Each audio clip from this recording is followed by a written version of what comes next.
itself is very mysterious.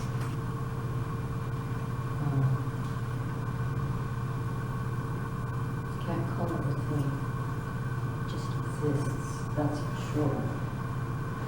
And what I want to just start off by saying, which is not related to the topic, just so that you know some things.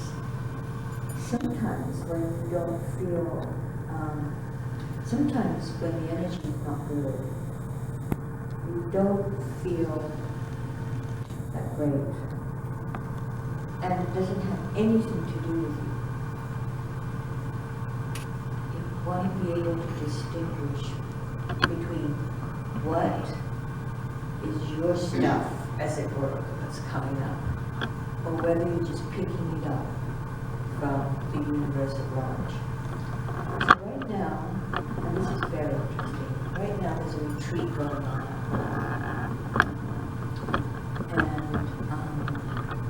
Husband is like a weather vane. He picks up at a very deep level in his being, and he reacts to it. So that was going on about a week ago. And now the retreat is actually happening right now. And yesterday I was just like, you could have picked me up off it. It was really low. My energy was very, very low. I called my friend Gina and told her I couldn't come to the temple. I said, I'm not sick, but I'm very, very low energy. And so fine, so I didn't go. And then I got in touch, and I want to make that story short, with someone that's from the same group as Ramana Maharshi and Sat. And she was part of the group.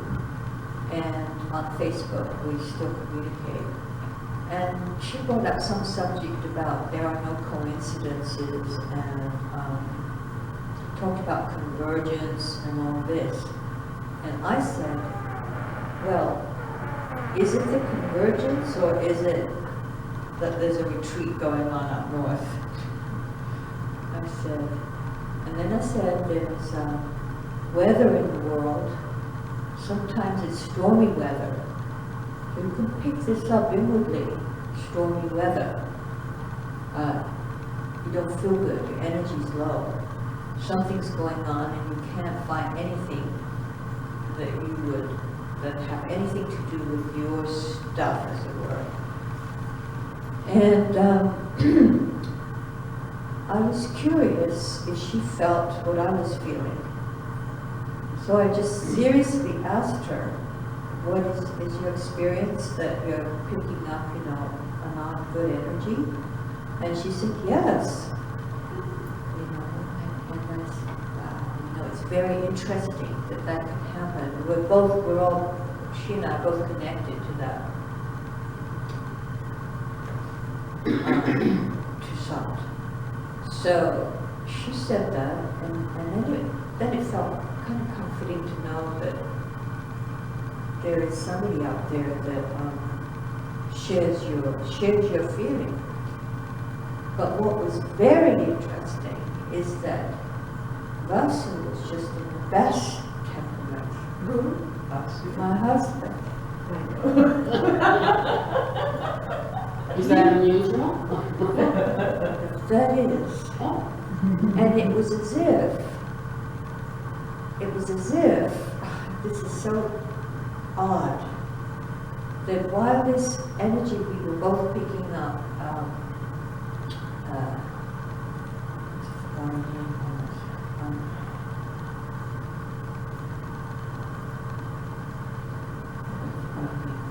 she and I were having the same experience, and my husband was out of it.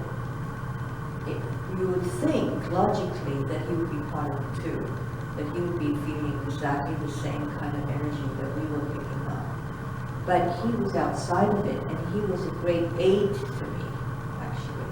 He was helping, being super nice, super helpful. And you just wonder what is going on. That on the one hand, he can pick up the retreat coming up. So it's like the self, like God, is actually beyond feeling, beyond the phenomenal world and the energies that go on there. It can actually affect people in a way that is outside of the energy field. So the self was helping me through Vasu, who was behaving totally good, amazingly good, so that I would be okay with it. I mean, you can't miss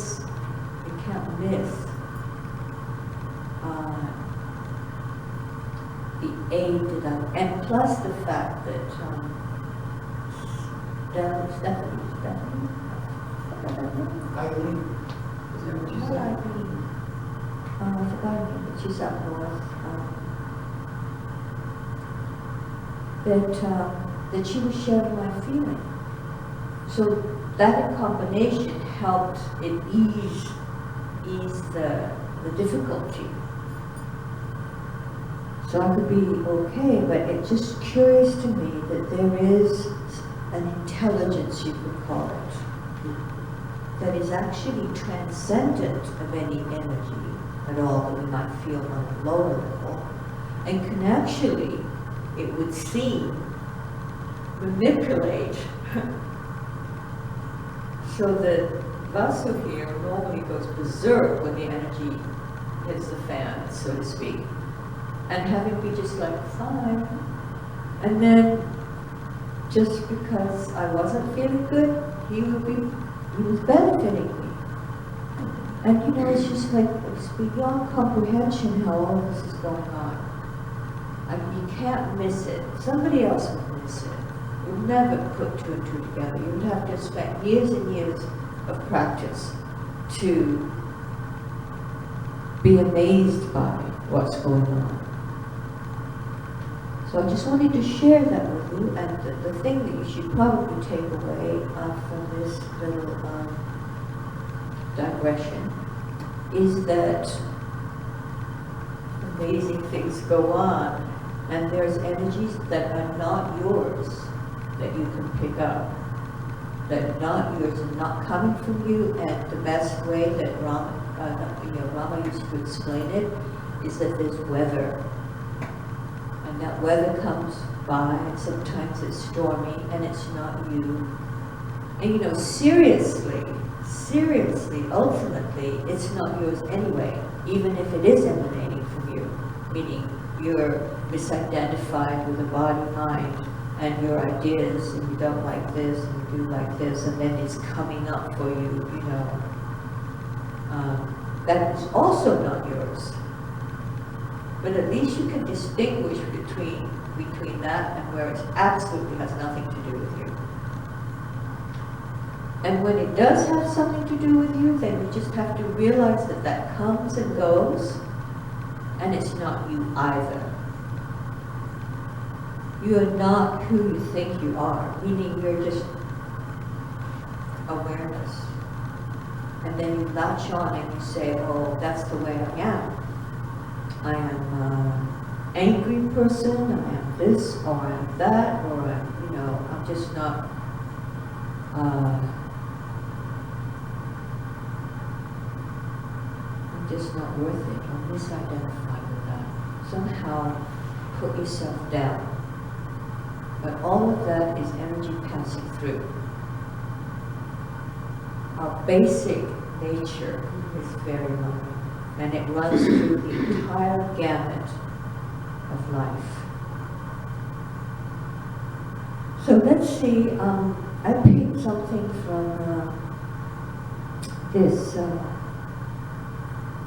Richard Clark, who's also from Sat, has been accumulating tapes, and he has Satsang somewhere in Mexico, where he presents, just like what I'm doing, presenting a 10-minute version of this, so that I'm adding it on, And it's a very nice thing because of our technology that we can do this as a backup, you know, like, okay, you can, I say something, then it's confirmed by whoever you put on, or you have nothing more to say, so maybe you can put 10 minutes of somebody on there, and then you can go from there. Just also, it acts like a confirmation.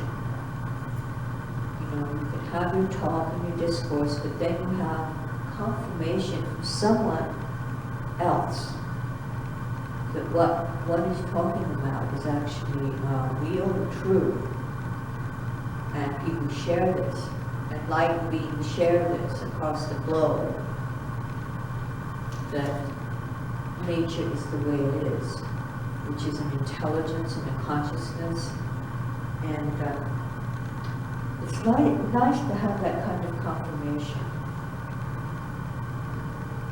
So I'm going to play what he has, like playlists, and he has this one playlist where he's picked like 4 Muji tapes that he keeps in there that are his favorites.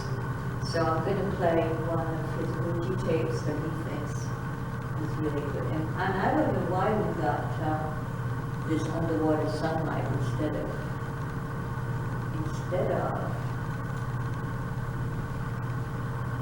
It was very good though. too low key, you realize? At the beginning, we're gonna have the youngest one. I did. And what's the person's name? Richard Clark, who keeps the, I could send you the link of all the stuff that he has on his channel. And you Oh, he can- has a YouTube channel. He has a YouTube channel, yes. Oh, okay. Yes, Richard Clark spelled with an E On the end? at the end, yes.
We both came from the same group.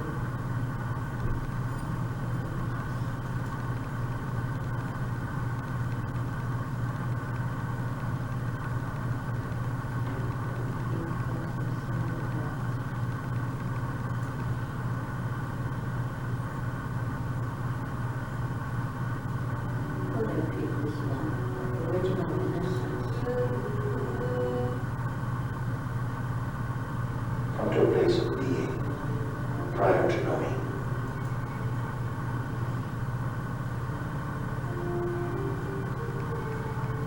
You are before knowledge. This is why you know knowledge, and also you know ignorance. Don't rely on your mind to come to some conclusion. It means nothing at all.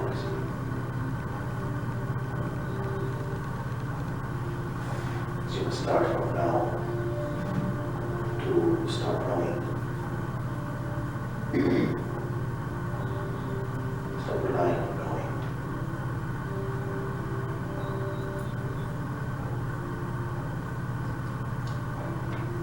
Come to a place of being prior to knowing.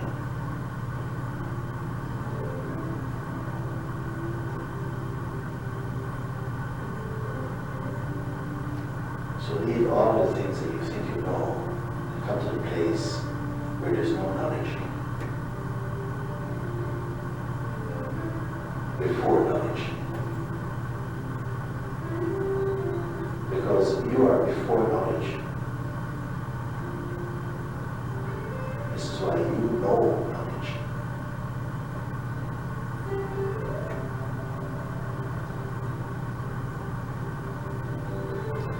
Even the most powerful tool you have, the power of your attention.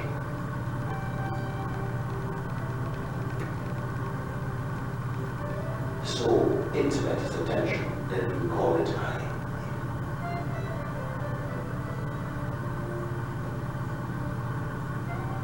And the attention lies you go high, most intimate power you have.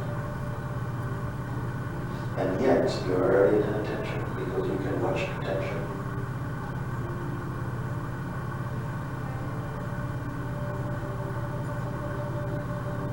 You can even observe the lack of attention.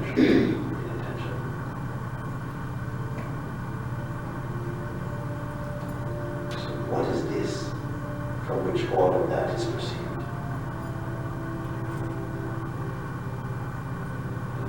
What is this?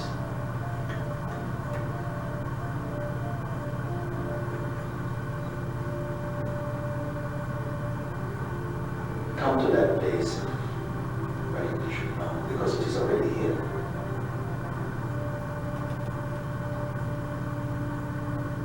It's not something located in time.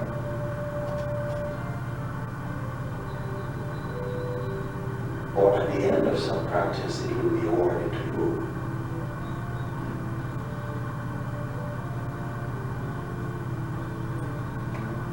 It is earlier than that.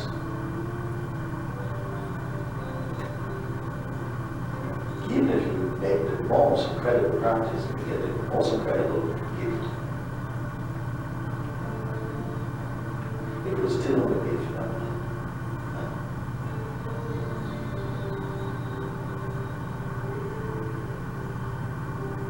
Recognize by your now present, ever present reality.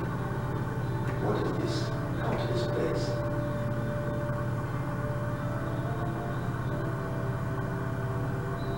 It's already there.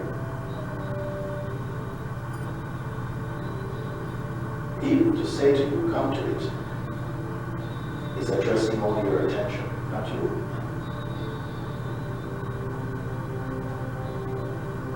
You are it.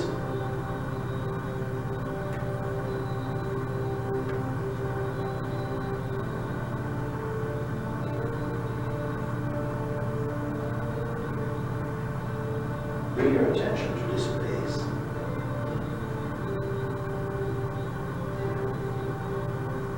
And don't let the attention come in with any associates.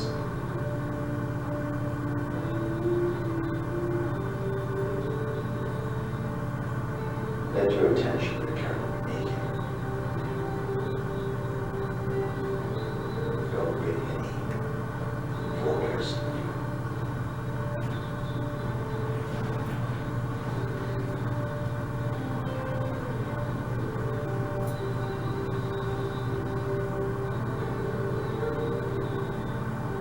What is here now?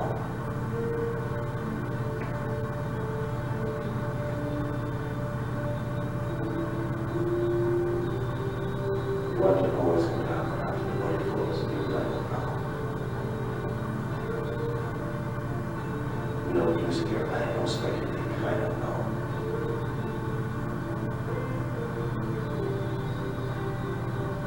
Come to the place which is prior to knowledge.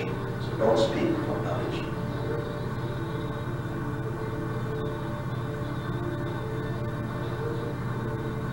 Don't tell me anything about what you know, I don't care about it.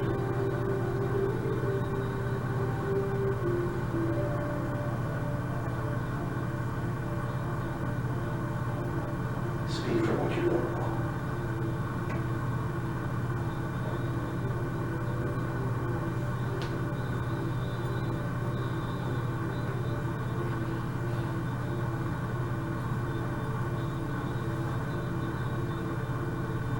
speak from that place which you cannot really know.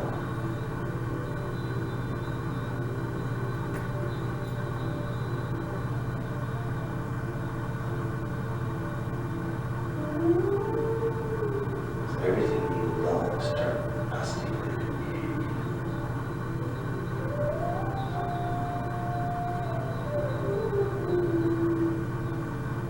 Everything you say you know becomes dirty.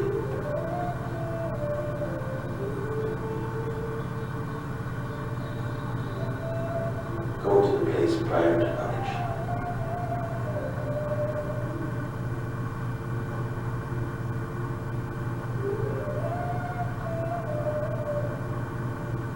To that original innocence.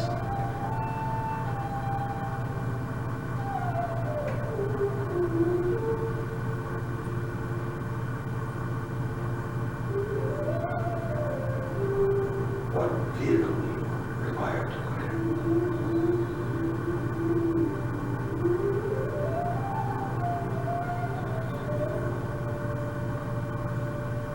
What much distance you will cover.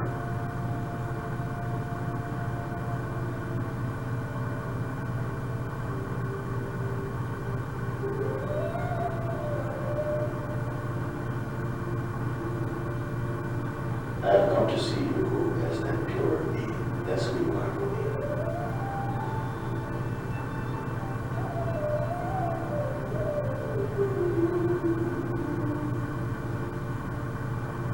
I want this to be clear for your own self that there's nothing missing.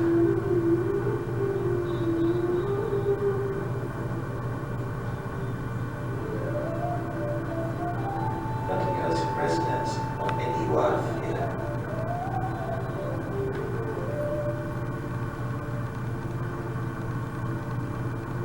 I am not offering tenancy to any thought that is not in service to your taste.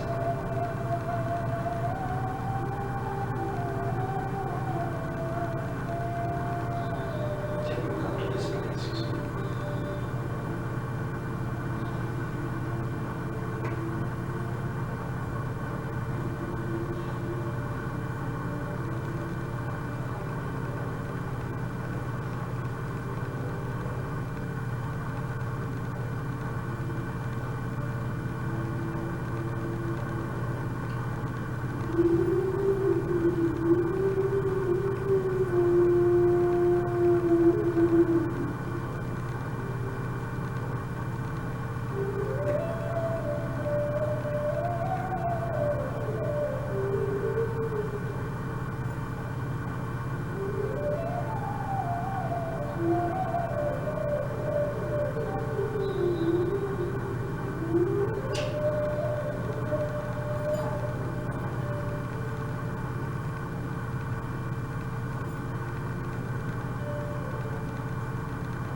Does this make sense? I mean, do you get what he's saying? Just that, do you understand what he's saying, or what he's pointing to? To go back to where you were as a child, as a baby. Essentially, yes. And you can intuit what that was like. Well, you might even remember. You can describe it. It is like an innocence. It is like pure. Not knowing anything. not knowing anything, not judging anything, not judging anything. Why can't we be like that today? Well, he's saying that you can be and you are it. Before you even have that thought, in stillness, in meditation, you are still. Unless, of course, your mind is running 100 miles an hour, but prior to the thoughts, there is a stillness you can reach. And it's always pointing to silence. Silent being. Silent. I closed my eyes as you were playing it, and I felt like I was going through a tunnel. Ooh. You know, and it was so serene, so still. Yeah. So you picked up on it. Mhm. You picked up on it at a deeper level. And my final statement here was, you can reach that place instantly, but can you stay there? That's what I'm thinking, this is talking. But can you stay there? And that is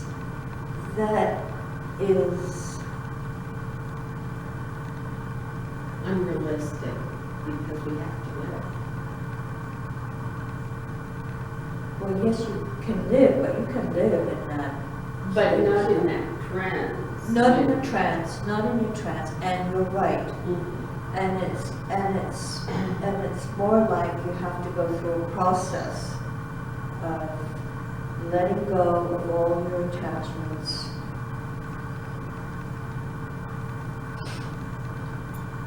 struggling with them until you give up, until your being gives up, your deeper self gives up. Because everybody on a spiritual path is trying to get somewhere. And that is not where it's at.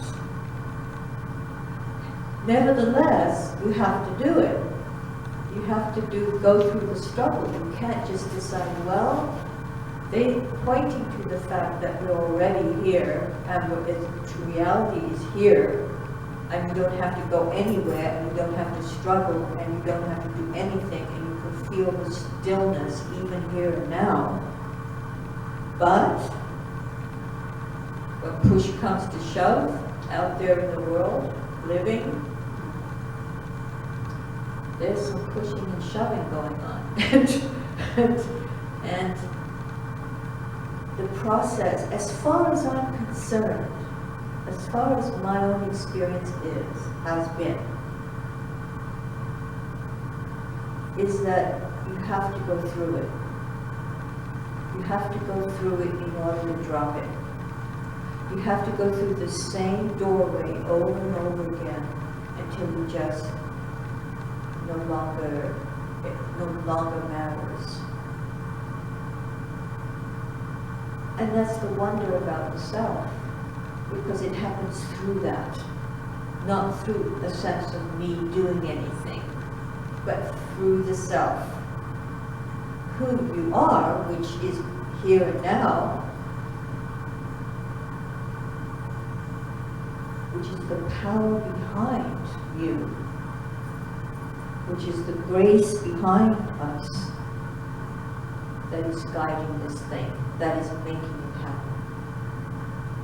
So while Muji can go on and say these things, it's trying to drive people to see that it's here and now and that you don't have to go searching. And yet, I do not know of anyone that has not had a search to get there. It's a paradox. I mean, I don't know anyone. That doesn't mean there is. Even the question still becomes, can you abide in that place? Or can you get to that place where you're no longer jangled big time by what goes on around? where you no longer identify with a person having to deal with, but rather we call it weather. You know, it's weather.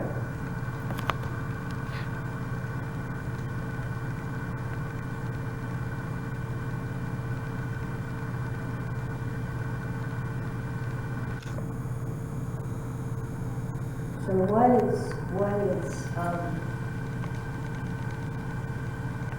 peaceful to listen to him say these lovely things and put spoon off this nice place of stillness.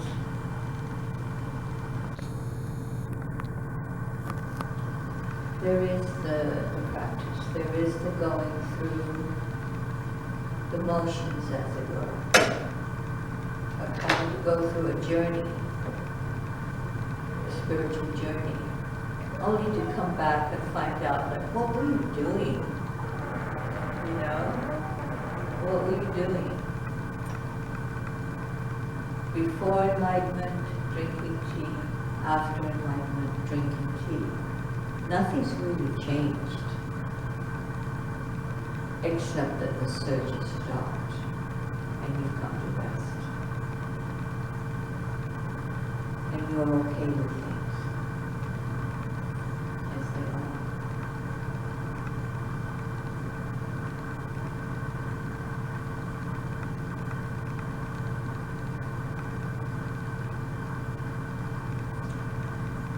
Questions and comments?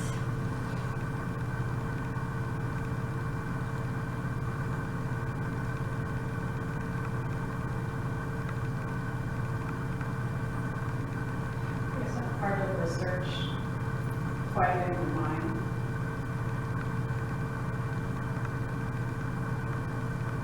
Good Because question. the mind wants to control everything. The mind wants to control everything, and it's very true. But it's still an interesting question. Because from my perspective now, I feel that it all had to do with grace. It all had to do with the power of the self.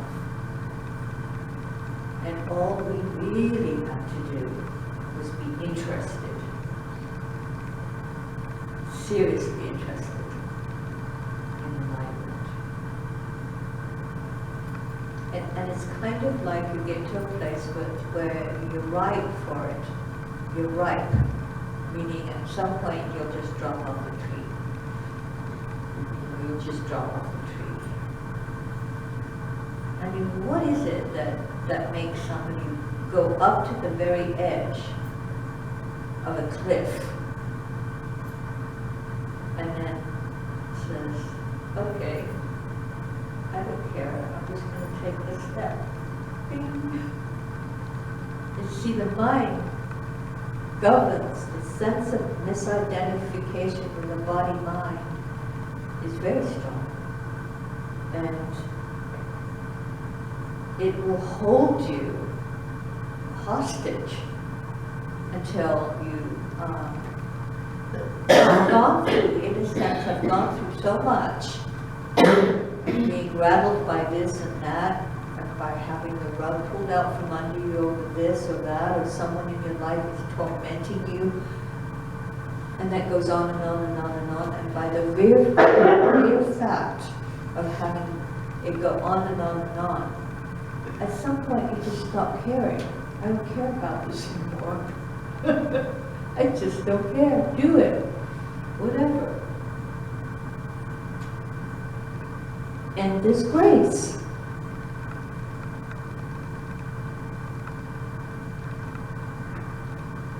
How to describe it? It's kind of like you've been battling with yourself all along. You've been bandied about. You've been knocked about.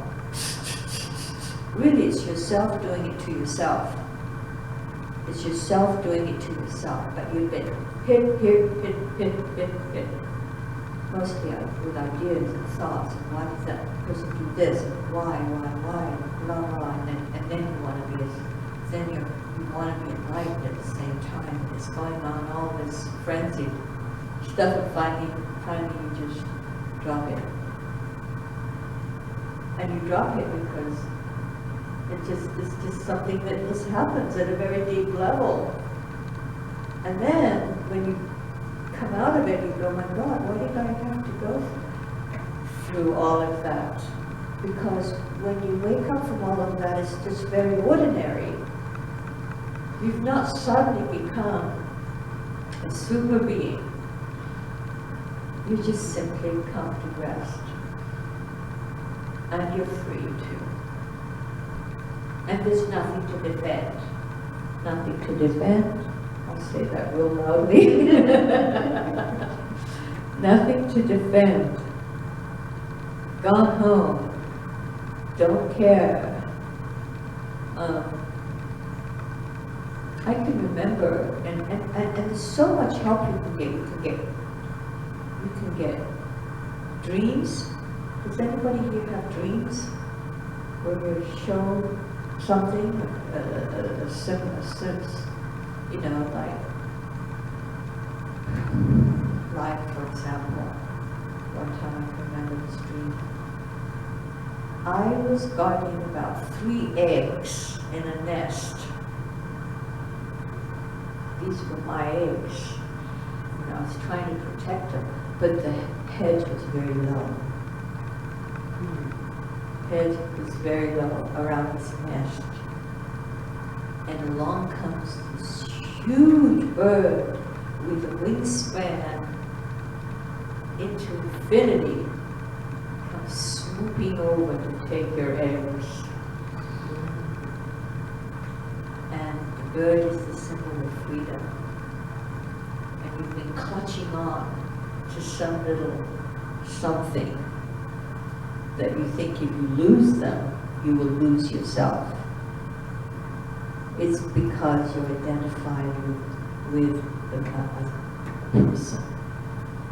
And that if you lose this idea, which you've been identifying with practically all your life, or this, then you'll go out of existence. But you don't go out of existence. It's fake, it's false. It's a false notion. The whole thing is false. That the only thing that will drop away essentially is that sense of misidentification with an I. And so you don't defend it anymore. You're not interested. I let that bird come and swoop over, and I didn't care. Something in you gives up fighting for something that is false. You don't really know that it's false, but it's kind of like a primal fear. Nothing to be afraid of. Nothing, absolutely nothing. Nothing happened. Nothing absolutely happened. So, all I can do is repeat the same thing over and over again. And what's going on in the meantime is that you're interested in enlightenment, and it's going to happen because you are. You will individually be guided and be given what's necessary for you to let go of this or that. And it will come around and around and around until you really begin to not care. That's freedom. And that does not come back. I mean, it doesn't, you know, the silence that you inwardly feel will never be lost. You actually feel it and you know it. And you cannot deny it. You cannot deny that you've essentially crossed over into some place that's no longer really identified with a person. You just don't care. So, what is your task? Well, he's suggesting that you move into silence, but it sounds like you would have to do that repeatedly to get the flavor of being in silence, no matter what's going on. not just in meditation, as a practice.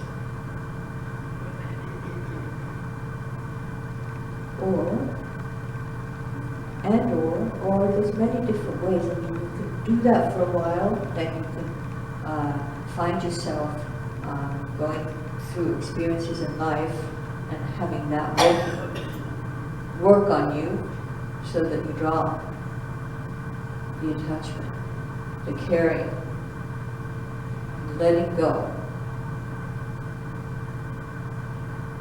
Just letting go. And that will help. And you just go on like this. If you're fortunate enough to have a huge samskaric means tendency. If you're fortunate to have a huge, well, I'm not so sure that you're fortunate. It's not like that. Everybody has a different path. But one thing I do know is that if you have a strong tendency towards something, misidentifying with something that big, that you won't let go of, slowly you'll let go of. But if you have that, then once you let go, it kind of acts like a set of dominoes. Everything else drops away too. A big chunk of your misidentification is dropped away. And then you're left like easier to move off the cliff after that. And then find out that nothing happened anyway. Nothing's happening, as Tony Parsons says from Scotland. Nothing's happening. Nothing's happening. Nothing. Isn't this whole thing about letting go? If you can let go, Yes. then you will become, Be yourself, the true self. I was going to say a better person. I don't know if that's No. You will be yourself with a capital S. You will be that innocent baby, a true self. basically that's what this whole thing is all about. This is what this whole thing is all about, basically. I think the teachers find some way to give something to hang on to as a practice after they've gotten enlightened. They will try to find some technique, some thing that you can do, but truly, every one of them. Rupert Spira himself, he went through 20 years of searching and going through stuff, and in the end, he goes out, once he gets enlightened, 20 years later down the road, he goes around and says, well, just feel the presence. Just be aware of the presence. As if that was finally going to get you there in a flash and be there, abiding in that truth all the time. So it's like they have to find something to say. Well, do this. But truly, it's a process. Does it take years, or can people just? You can't really speed it up. I mean, it depends on how earnest you are for liberation. And even that comes from God, or comes from having been ripening over a period of lifetimes, and readiness, and wanting it.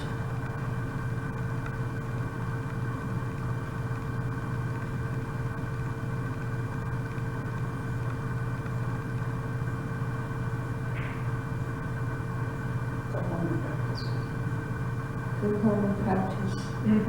What? Letting go? Yeah, whatever. Just let go of everything. Everything's fine. Just be like the water off a duck's back. I grew up in an Arsenite convent, and I used to pray every day, like several times a day. But I'm okay. And you was always okay. You were always okay. Yes.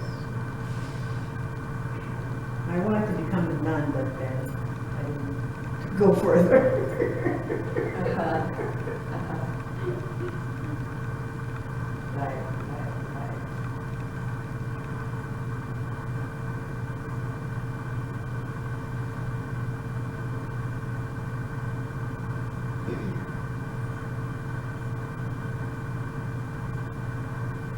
See, there's two major paths.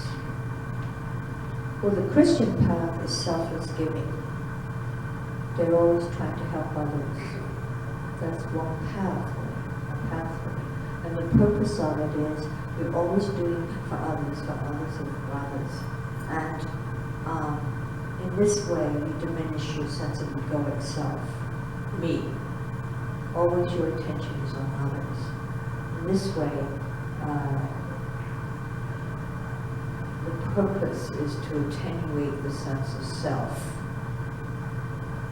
There's also the path of self-inquiry. Self-inquiry, who am I? Trying to get a sense of if there is anybody there.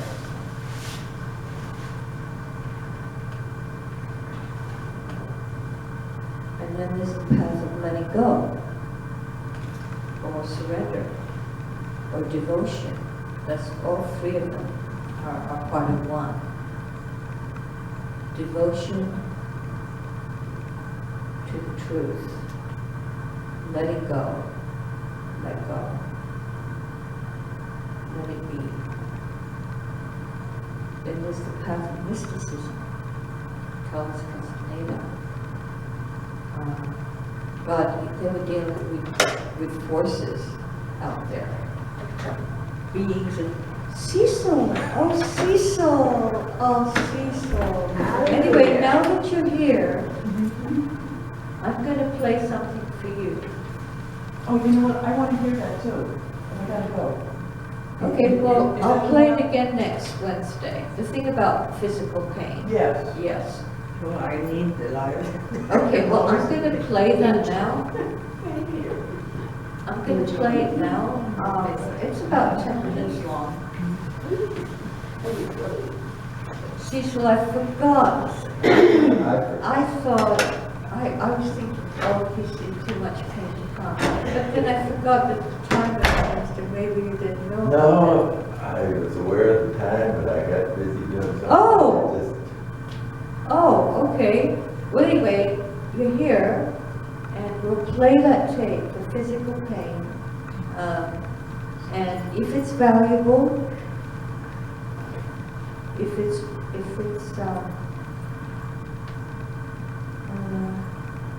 are you leaving this way?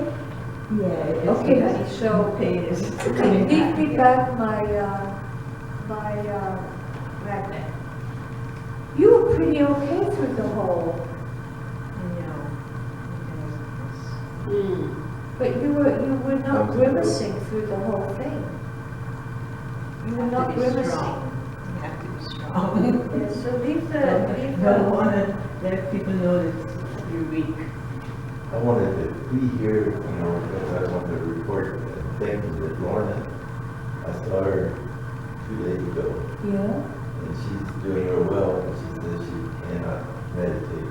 Her mind is won't settle down. But other than that, she looked terrific. She's getting better with Yeah. We're very good. Very good.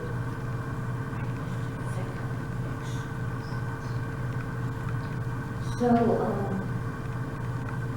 yes.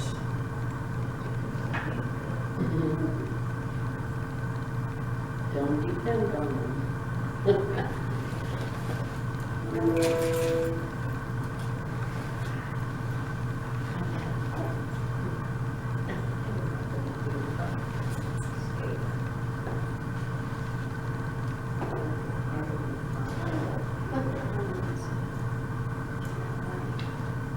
It could be.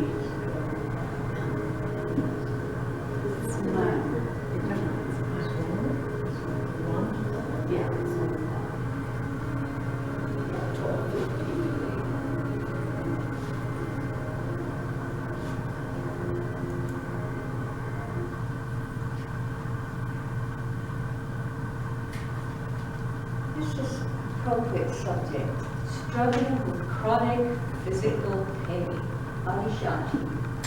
And this one we can transcribe for future reference if it's valid, or if it feels like something you can resonate with.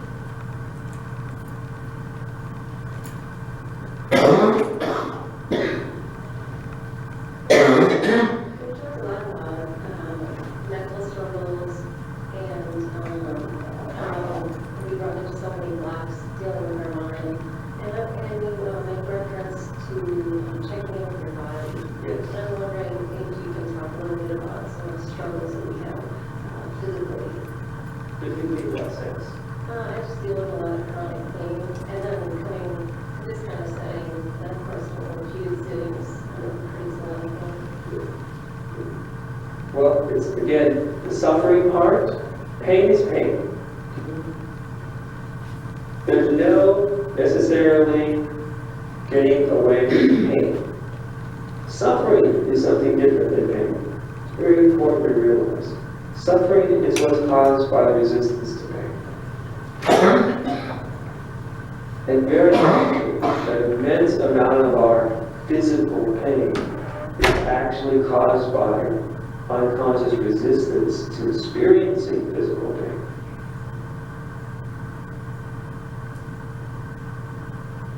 And when you can start to see the resistance to pain, because the resistance to pain is also comes through the body as attention. Body does this, right? It tenses in pain, which is that's your a physical way of resisting the sensation of it. It's an habitual sort of reaction. And then mentally, of course, it goes on from there, doesn't it? Oh God, I can't possibly make it. But tomorrow it'll be terrible. Or, it goes into future. That's another kind of resistance. But start to notice the difference between pain and suffering. And I feel like there's a connection for me, a lot of my stillness. There seems like there's a detachedness, and it seems like there's a connection there where I have a detached sense to my body. And then, so I've heard you speak before about vividness in meditation.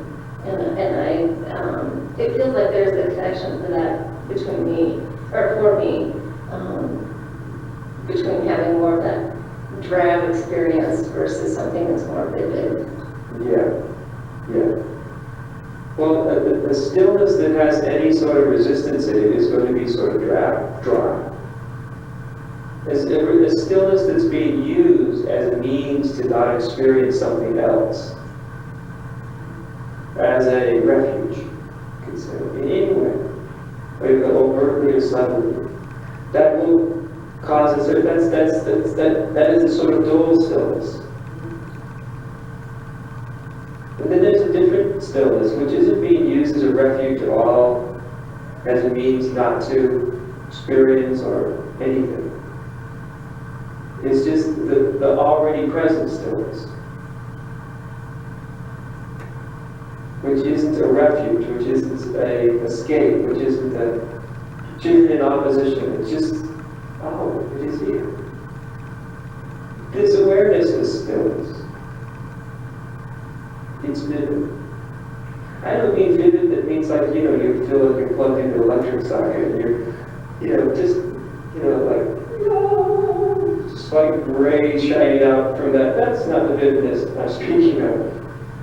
I use the word vividness as just as a contrast between, drowsy, half-drugged, evasive silence.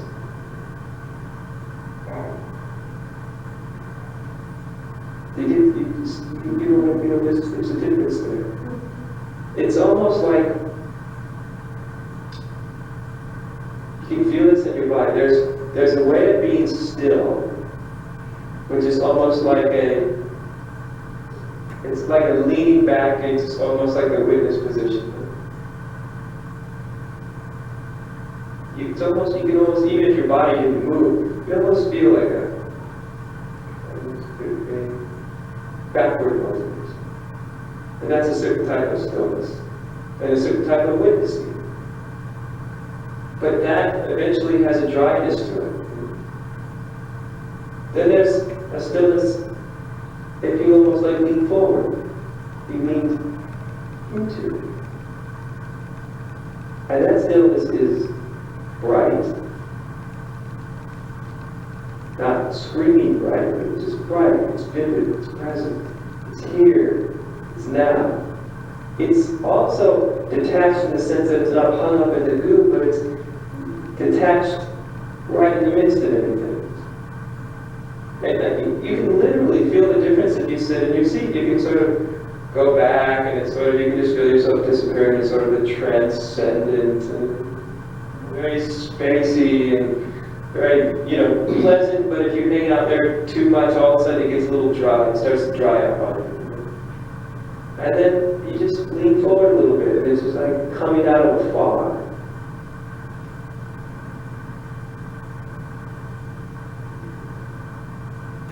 You have presence. So check it out a little bit. And see that pain is one thing, but the suffering is just a resistance to pain. And just start to notice it. Try to get in there and change it and everything. Just start to notice, it's just not necessary. It's just not necessary to resist some pain. It's not necessary, and it doesn't help. All right. Anything else? Okay. Good. Okay, this time.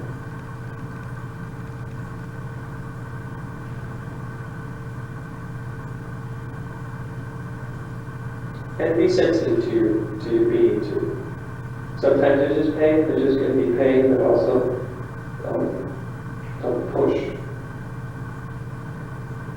When I was in Zen, they would always encourage, sit through the pain, sit through the pain, sit through the pain, sit through the pain, sit through the pain. Hell, I was an endurance athlete, sit through the pain. I know how to do that. I can do that for hours on end. I do it every day, I ride my bike 100 miles a day. So I would, curl up in the full lotus and my knees would be blowing up and I would just sit through the pain. And I had many years of learning pain management. It's part of endurance athletics. You just learn pain management. And I just managed and managed and managed and managed and managed for years and years and years. And I just sat through it and sat through it and sat through it and sat through it. Until my entire leg went numb. And never came back to feeling much. And I went to the doctor and through a whole long series of tests and explorations, they eventually did about a 10-inch cut behind the backside of my leg, opened it up and said, "Oh, how interesting. You have torn your tendon away from the bone. How did you do that?" The nerve that runs behind your leg, which is about the size of your finger, it has so much scar tissue around it, it's being compressed. No wonder you have radiating pain and numbness all over your being.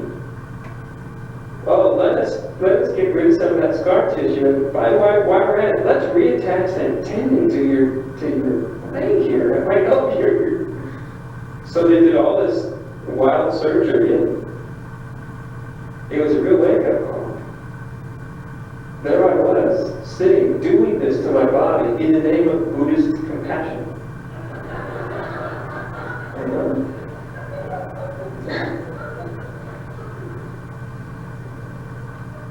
Sitting through pain. I was apparently the wrong person to tell to do that.